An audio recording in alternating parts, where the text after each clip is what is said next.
이런 질환들이 어떤 사람들한테서 잘 생기고 또 어떤 특징을 가졌을 때 뇌출혈이 발생할 수 있는 위험도가 높고 또 그런 것들을 사전에 파열을 예방할 수 있는 이런 예방에 관한 생활 습관이라든지 어떤 생활에 대한 예방에 대한 수칙 같은 것들을 좀 말씀드리려고 준비해 왔고요.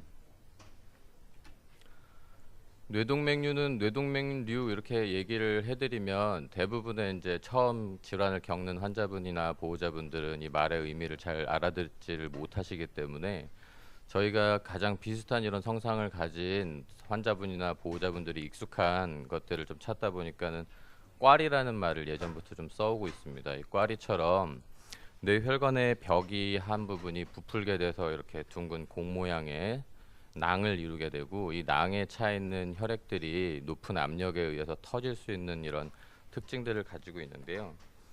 실제로 뇌 동맥류를 도식화해서 그려보면 이제 이런 모양을 하게 됩니다.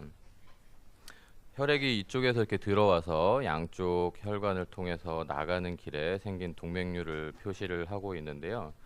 보시는 것처럼 동맥류는 혈관이 혈액을 받는, 혈액과 직접 부딪히는 부위에 되게 잘 생기는 것으로 알려져 있습니다.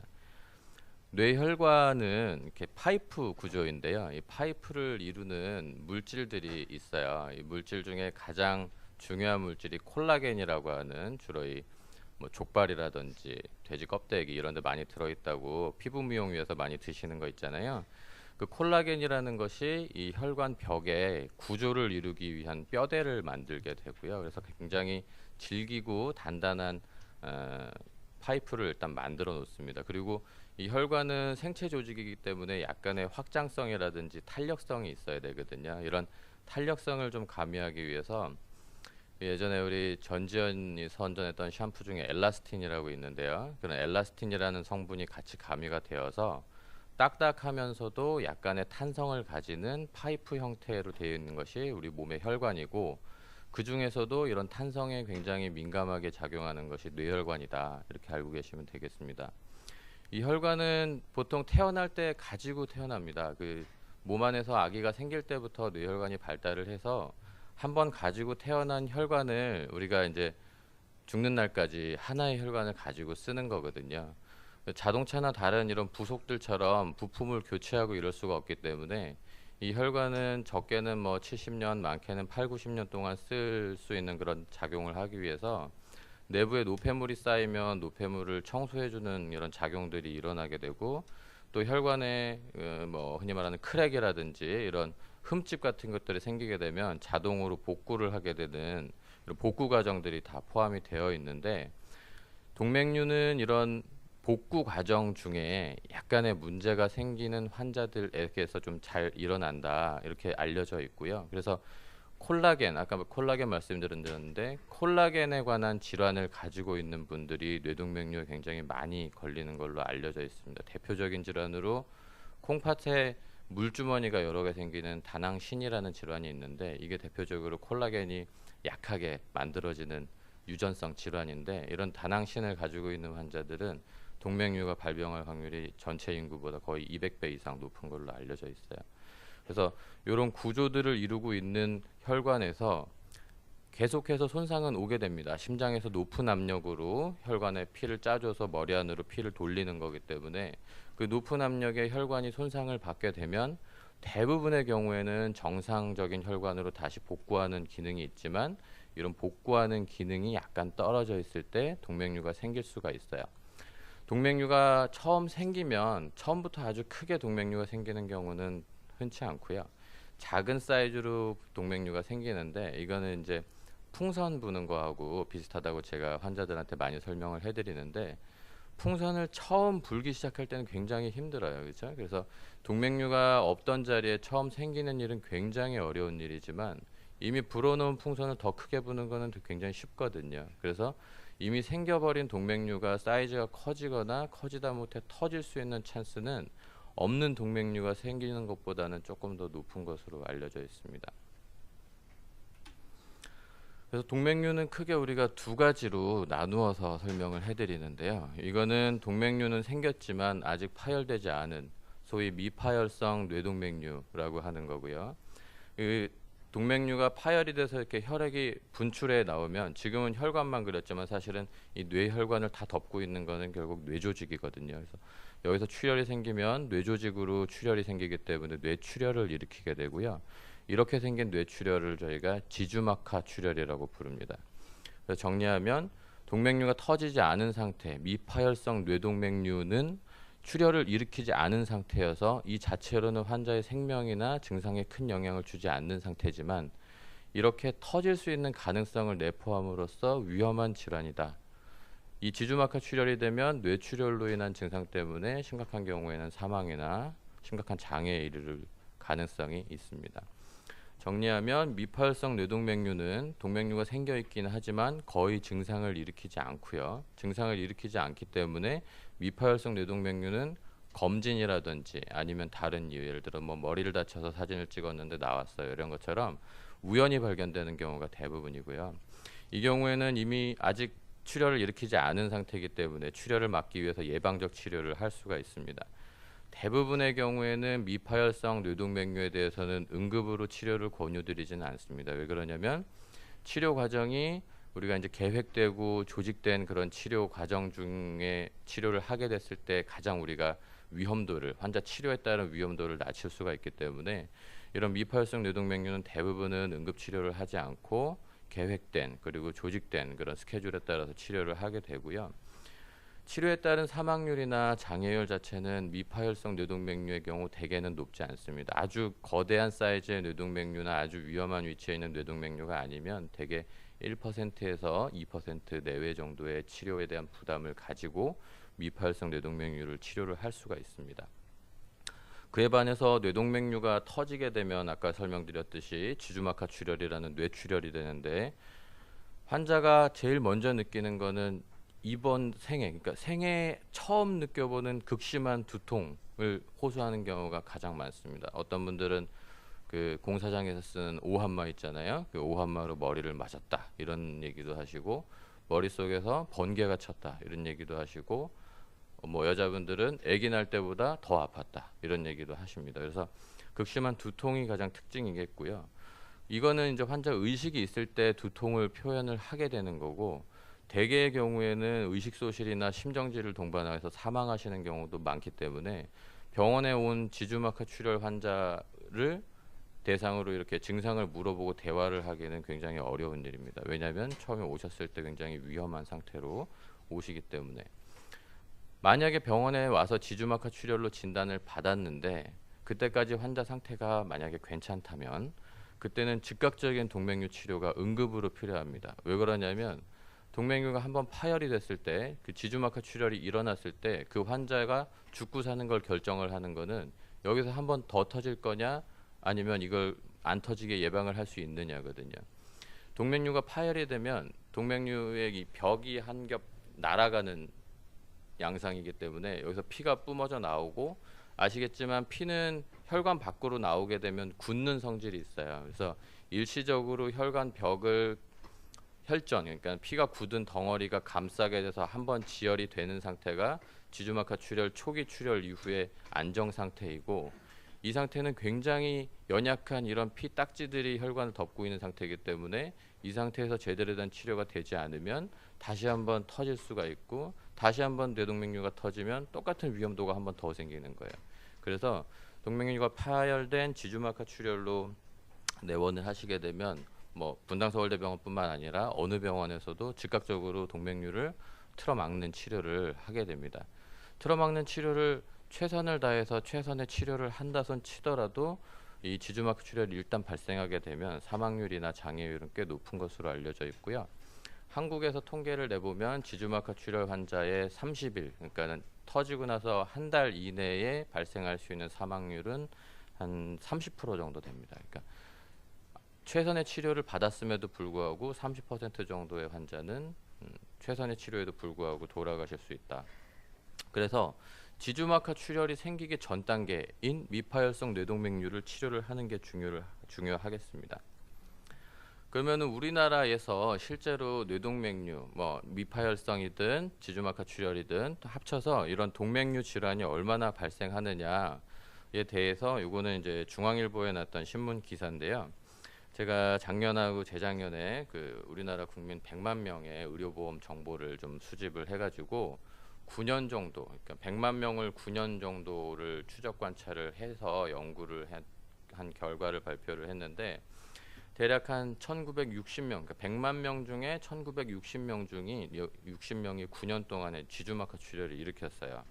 그리고 한 2,400명 정도는 미파열성 뇌동맥류가 진단이 됐어요. 그러니까 지금 상황으로만 놓고 보면 우리나라에서는 터져서 진단이 되는 경우보다는 검진이나 우연한 기회에 검사를 통해서 진단이 되는 미파열성 뇌동맥류가 조금은 많은 상황이고요.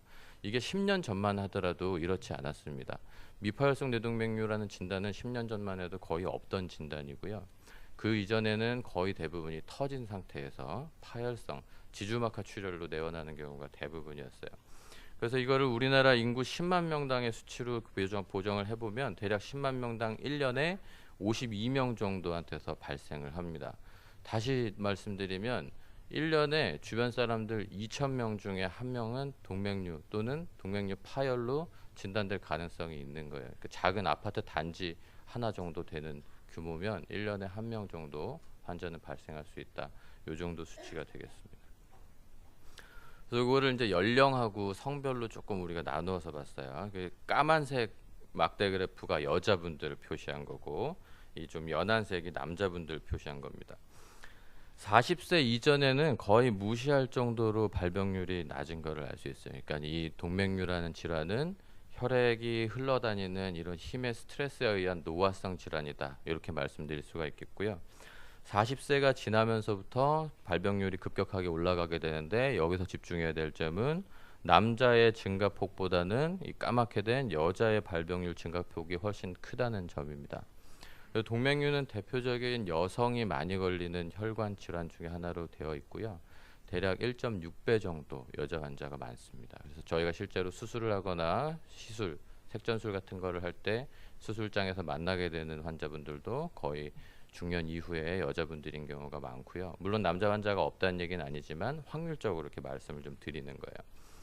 그래서 그 성별에 따른 효과가 얼마 차이가 나느냐. 그래서 이 밑에가 이제 개월수인데 여기까지 가면 9년을 관찰을 한 거예요. 남자가 요만큼 생길 동안에 여자는 거의 1.6배 정도, 2배 가까운 수치가 뇌동맥류 또는 미파열성 뇌동맥류 또는 지주막하 출혈로 진단이 됐고요. 여기에 또 하나 가장 중요한 인자는 고혈압입니다. 환자고, 파란색이 고혈압이 없는 환자인데, 고혈압 환자는 고혈압이 없는 환자보다 2배 넘는 발병률을 보이고 있어요. 이유는 명확한데요. 아까 저희가 혈관 사진 보여드리면서 혈액이 치고 지나가는 부분에 동맥류가 잘 생긴다 그랬는데, 심장이 열심히 일을 해서 혈압이 정말 높은 사람은 혈류가 조금 더 세게 혈관 안을 긁고 다닐 것이고, 그렇게 긁고 다니는 혈관 부위에 파열이 될 가능성이 조금 더 많은 걸로 일단 생각을 할 수가 있겠습니다. 요거는 빨간색은 이제 여자분들이 그래프고, 파란색은 남자분들의 그래프예요. 여기가 한 1 정도 되는데, 1 정도 되는 수준이 평균 위험도 정도다. 그래서 여자분들 같은 경우는 빨간색이죠. 한 40세 미만은 평균 위험도보다 아래다. 동맥류가 생길 수 있는 가능성이. 하지만 40세를 지나고 폐경을 지나면서부터는 급격하게 동맥류 발병이 늘어나는 걸 볼 수 있고요. 이에 반해서 남자는 조금 일찍 올라갔다가 50세를 전후해서 오히려 아래쪽으로 좀 꺾이게 됩니다. 그래서 남자들은 오히려 초고령 인구에 대해서는 동맥류 발병 비율이 조금 낮고요. 여자분들은 계속 나이가 먹으면 먹을수록 계속 동맥류가 생길 수 있는 위험도가 높은 거예요. 그래서 여자분들 같은 경우에는 지금 우리나라 건강검진 시스템 안에 머리 혈관을 찍어볼 수 있는 이런 어떤 보장이 아직은 안 되고 있지만, 조금의 여유가 되시면 연세가 더 드시기 전에 검사를 해서 파열되기 전 상태인 미파열성 뇌동맥류를 찾을 수 있다면 앞으로 생길 수 있는 지주막하 출혈을 예방할 수 있는 가능성이 높거든요. 그래서 남자보다는 여자분들한테 이런 뇌혈관 질환 관련 검사를 이제 좀 했으면 좋겠다고 정부의 정책 제안이나 이런 것들을 할 예정이고요. 이거는 이제 가로축은 혈압이에요. 혈압 중에서 여러분 재는 혈압 중에서 높은 쪽, 그러니까 수축기 혈압을 놓고 봤을 때 남자는 수축기 혈압이 정상 범위가 한 요 정도 되거든요. 120에서 140 정도. 남자는 정상 혈압 범위에서는 거의 위험도가 높지 않은 반면에 여자분들은 정상 혈압 범위에서도 동맥류 발병할 수 있는 위험도가 약간은 높은 편이에요. 그래서 우리 지주마카 출혈로 우리 병원에 내원해서 치료를 받은 젊은 여자 환자들이 제일 억울하다고 하는 게 나는 혈압도 없었고 혈압약도 없고 당뇨도 없고 담배도 안 피고 아무것도 없는데 왜 내가 이런 병에 걸렸냐. 그거는 뭐 약간 이제 억울할 수는 있지만 이런 통계 데이터들을 보면 그 연령들이 원래 동맥류에 취약하고 여자라는 성별이 동맥류에 있어서 정상 혈압 범위에 있어서도 발병 위험도가 높은 거를 알 수 있어요. 그래서 이거는 아까랑도 상통하는 얘기지만 여자분들은 조금 더 혈압 관리를 낮게, 남자분들이 뭐 140 정도 이렇게 조절을 하면은 건강에 문제 없어라고 하는 순간에도 여자분들은 뭐 다른 어지럼증이나 이런 것들이 없다면 혈압은 조금 더 낮게 가져가는 것이 좋을 것 같다는 추천이고요. 최근에 미국에서 고혈압 진단 기준이 바뀌었어요. 높은 쪽이 이제 140에서 130으로 낮춰지게 되는데 이러한 것들도 이런 데이터들을 이제 바탕으로 고혈압을 우리가 어느 정도 치료해야 되느냐의 것도 혈압을 점점 낮춰가는 치료로 변화되고 있으니까 이런 것도 혈압 관리하시는데 좀 참조를 하시고요. 또 하나 중요한 게 뭐 몸속에 떠다니고 있는 기름기입니다. 소위 콜레스테롤이라고 하는 것들인데 콜레스테롤에 대한 영향을 남자 여자에서 봤을 때 정상 수치가 한 200보다 낮으면 우리 콜레스테롤이 좀 괜찮다 이렇게 생각을 하는데 남자분들은 콜레스테롤이 낮던 간에 높던 간에 크게 동맥류 발병에 영향을 주지 않습니다. 그렇다고 해서 뭐 콜레스테롤 조절이 필요 없다 이런 얘기가 아니고 여자분들에 비해서 그렇다는 뜻이에요. 그에 반해서 여자분들은 콜레스테롤 조절 잘하면 동맥류 발병 비율이 쫙 떨어집니다. 대신 콜레스테롤 조절을 잘 못하시면요. 그에 반해서 동맥류 발병 비율이 쫙 올라가요. 이게 또 여자분들이 남자분들하고 지금 다른 특징 중에 하나입니다. 그래서 종합해 보면 여자분들은 이런 뇌혈관 질환들에 대한 위험을 낮추려고 하면 남자분들보다 조금 더 까다로운 혈압 조절, 식이 조절을 하셔야 된다. 운동 포함해서요. 그걸 말씀드리고 싶었습니다. 하나 가장 위험한 동맥류가 생기고 동맥류가 파열될 수 있는 이런 위험인자 중에 제일 중요한 거 하나 꼽으라고 하면은 세계 어느 나라를 다 막론하고 담배에 꼽습니다. 왜 그러냐면 이 담배의 흡연 자체가 앞에 말씀드렸던 모든 위험인자들을 다 만들거든요. 첫 번째는 담배를 피우면 혈압이 올라갑니다. 혈관 수축이 일어나기 때문에 혈압이 올라가게 되고 혈관이 수축되게 된다는 것은 혈관의 반응이 좀 떨어진다는 뜻이거든요. 떨어진 반응이 생긴 혈관은 조금 더 손상에 취약하게 됩니다. 그리고 담배를 피우게 되면 몸 안에 있는 노폐물들을 제거하기 위해서 몸 안에 콜레스테롤 레벨이 올라갑니다. 그래서 이 담배라는 거는 모든 위험인자를 다 조장하는 요인이기 때문에 내가 뇌동맥류에 이런 발병 소인이 몇 가지 있다거나 아니면 뇌동맥류 걱정이 된다거나 아니면 미파열성 뇌동맥류를 진단을 받았는데 아직 치료 단계 아니라고 해서 이렇게 기다리고 있는 분들은 반드시 흡연하시는 분들은 금연하셔야 되겠고요. 또 옆에 있는 건 이제 대표적인 기름기가 있는 음식인데 아까 말씀드렸듯이 지방 조절은 필수입니다. 이 지방들은 혈관에 쌓여서 혈관 벽에 쌓여서 혈관의 노화를 유도하는 가장 중요한 물질 중에 하나예요. 그래서 몸 안에 기름기는 낮으면 낮을수록 혈관 건강에는 도움이 되고요. 그 식이 조절로 대부분은 정상 범위 안에 이런 콜레스테롤 레벨들을 유지를 할 수가 있습니다. 하지만 내가 식이 조절도 열심히 하고 운동도 열심히 했는데도 병원에서 재보면 항상 콜레스테롤이 높게 나온다. 이런 분들은 약의 도움을 받으시는 것을 꺼려하지 마세요. 약을 한번 먹기 시작하면 평생 먹어야 된다. 이런 얘기들을 많이 하시는데 뭐 일견은 맞고 일견은 틀려요. 하지만 약을 평생 먹는 거에 대한 이런 두려움은 앞으로 생길 수 있는 뇌혈관 질환이나 심장혈관 질환에 대한 위험에 비하면 그런 귀찮음과 그런 두려움은 아무것도 아니거든요. 그래서 조절이 되지 않는 혈압과 조절이 되지 않는 콜레스테롤 수치들은 반드시 약을 써서라도 정상 범위, 가능하다면 정상 범위보다는 조금 더 낮은 정도로 유지를 하는 게 뇌혈관 건강을 유지하는 데 도움이 되겠다. 이런 말씀드립니다. 그러면 뇌혈관 동맥류, 뇌혈관 꽈리를 이제 진단을 하려면 선별 검사를 해야 되는데요. 어떤 사람들한테 지금 우리가 선별 검사를 해보기를 추천을 하고 있느냐, 이걸 말씀을 드리는 거예요.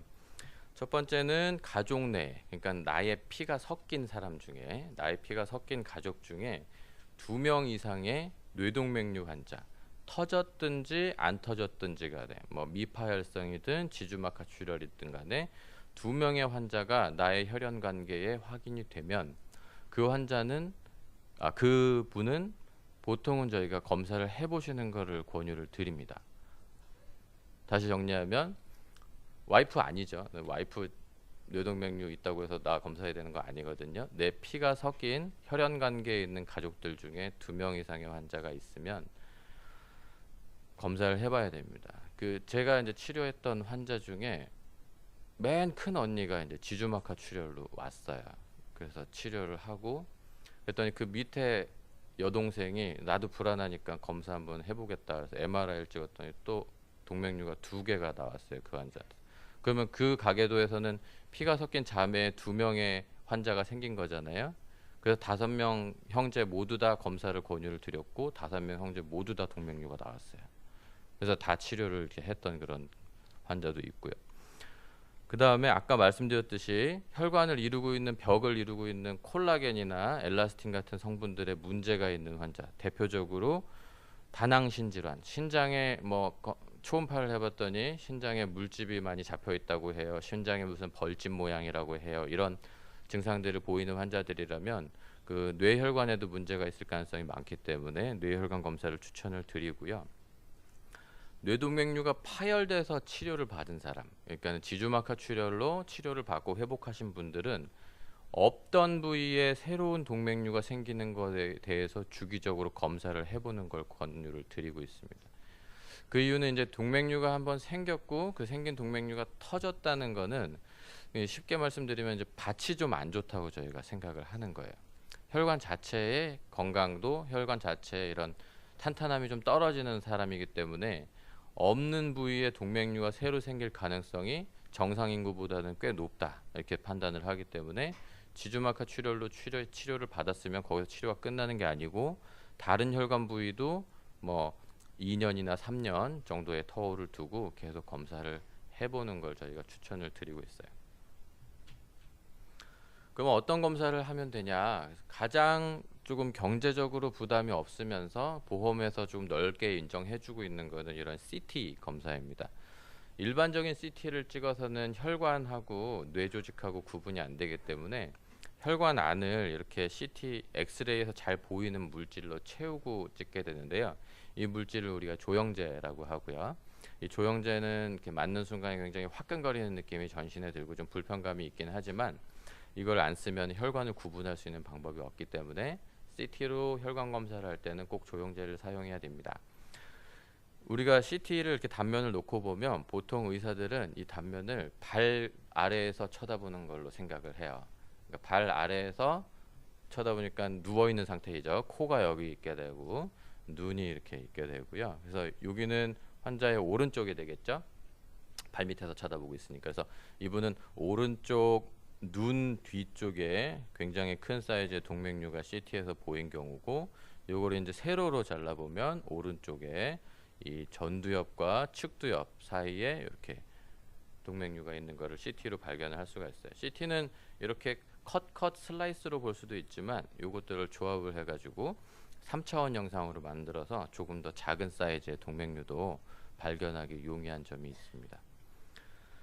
MRI 중에 특별한 이제 프로토콜로 찍는 MRA가 있는데요. 이거는 MRI 중에서 이제 혈관을 좀 더 잘 보기 위해서 개발된 프로토콜이고, 이 MRA도 동맥류를 발견하는 데 있어서는 CT 조형 검사하고 거의 비등한 정도의 성능을 내고 있습니다. 다만 이 MR로 혈관 조형 검사를 할 때는 뭐 모든 경우에 그런 건 아니지만 조영제가 필요 없는 경우가 많아서 그냥 약 투여 없이 찍게 되어도 이런 영상을 얻을 수가 있기 때문에 좀 간편한 점은 있는데, 아직은 이렇게 진단적인 검사가 아니라 선별, 그러니까 내가 이 병이 있는지 없는지 이걸 확인해 보고 싶다라고 해서 찍는 MRI에 대해서는 그 국민건강보험에서 보험 적용이 되질 않기 때문에 약간의 경제적인 부담은 있을 수가 있습니다. 그럼 이런 CT 혈관 검사나 MR 혈관 검사를 해서 동맥류가 발견이 됐어요. 그러면 동맥류가 발견됐으면 그 즉시로 의사들이 이제 판단을 하고 이거는 뭐 치료해야 된다, 안 해도 된다, 뭐 머리 열어야 된다 이런 얘기를 할 수 있는 게 아니고 이거는 말 그대로 발견을 위한 검사인 거예요. 또는 이전에 발견된 동맥류에 대해서 변화가 있는지 이런 것들을 확인하는 검사예요. 그러면 이 동맥류들에 대해서 정확하게 들여다볼 수 있는 검사는 뭐가 있느냐?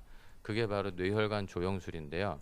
이 뇌혈관 조영술을 처음부터 검사로 시행하지 않는 이유는 일단은 조금 굵은 관이 몸 안에 들어가야 된다는 점 때문에 환자한테 좀 부담 요소가 있고, 또 관을 머리혈관까지 올리는 과정 중에 매우 드물기는 하지만 이게 혈관 안에 문제가 생기는 경우가 간혹 있어서 이거는 CT 혈관 검사나 MR 혈관 검사보다는 약간의 위험성은 있는 검사입니다. 그래서 이 검사를 처음 검사로 시행하지 않고 CT나 MRI에서 동맥류 소견이 확인됐을 때 그거를 이제 우리가 조금 더 치료 계획 수립을 위한 확인 절차로 뇌혈관 조영술을 권유를 드립니다.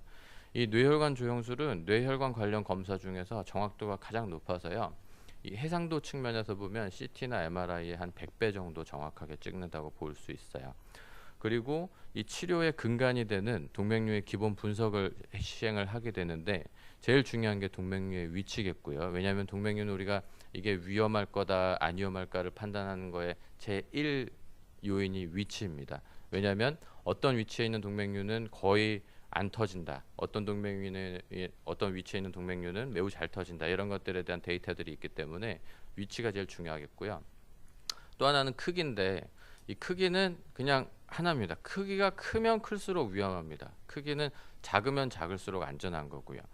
모양은 아주 동그랗고 예쁘게 생긴 동맥류는 그 상대적인 위험도가 별로 높지 않습니다. 그런데 이 동그란 동맥류의 머리에 또 하나 이렇게 혹이 불룩 솟아 있다든지 아니면 양쪽으로 길쭉한 모양의 동맥류가 생긴다든지 이런 것들은 한쪽 벽이 계속 늘어나고 있는 상황에서 생기는 모양이기 때문에 위험도가 공처럼 예쁜 동맥류보다는 훨씬 높은 걸로 알려져 있고요.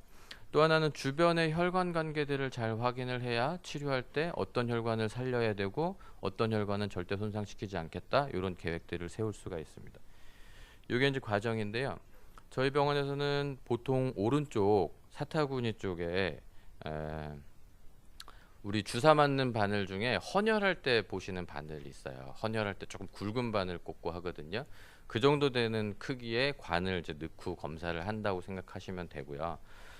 우리 대동맥을 통해서 다리 혈관과 머리 혈관이 다 연결이 돼 있기 때문에 이 혈관을 따라서 관을 머리 쪽으로 올려서 이런 직접 머리에 혈관 안에 약을 채우면서 직접적인 영상을 얻게 되고요.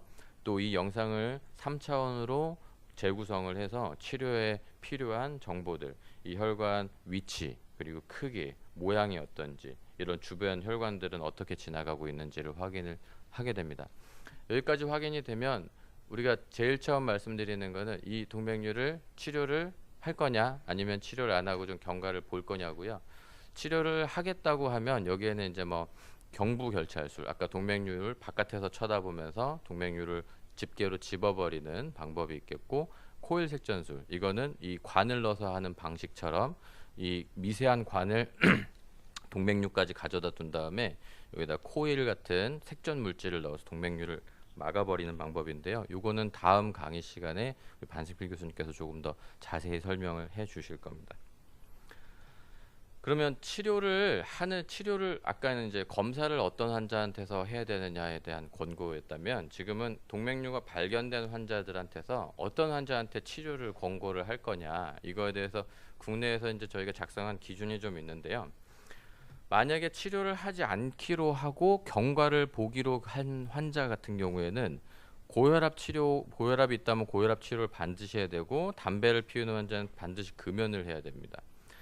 증상이 만약에 동맥류와 연관된 증상, 제가 아까 미파열성 뇌동맥류는 증상이 거의 없다 그랬잖아요. 근데 미파열성 뇌동맥류지만 관련된 증상이 있는 경우라면 즉시 치료를 하라고 권고를 하고 있습니다. 거기에 대한 증상들은 이런 것들이에요.